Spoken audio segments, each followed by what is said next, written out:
Let's dive into the Alt Atlas, Poems of Other Worlds by yours truly, Mr. Pendulum. This is a collection of sci-fi poetry, which I guess you don't really come across that often, but I mixed my love of poetry and sci-fi, but it also has a bit of a folkloric and almost mythological feel. It covers worlds of all different kinds, fantastical, imagined, but based on scientific thinking. So last time I read The Cloud Swallowers of Fluket, so let's go to the next one, which is The Thinking Rock of Hedgkevi. In the world of Hedgkevi, there is a certain rock that flourishes in heat and is capable of thought. Within its sturdy structure, it stores volcanic heat, potential thermal energy, waiting for time of need. And through the rocky body, millions of pores reside, a very complex system made of microtunnels hides. For most of the rock's days, it does nothing but sleep. But when it starts to rain, that's when it starts to think. For water starts to flow through cracks and crannies deep, diverted and directed by the geothermal heat.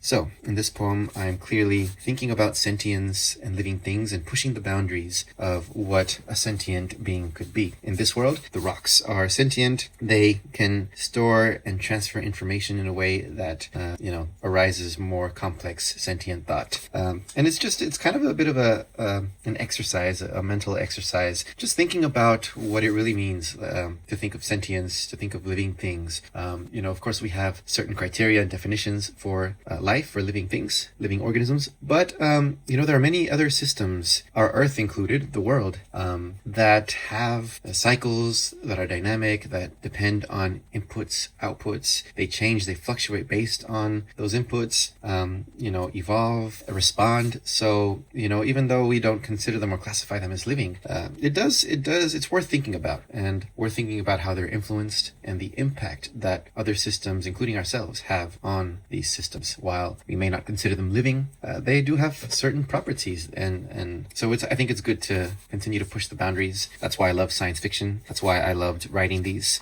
just as kind of little intellectual exercises, pushing the limit of possibilities of sentience, organisms, and more. So that was The Thinking Rock of Hedgkevi from the Alt Atlas.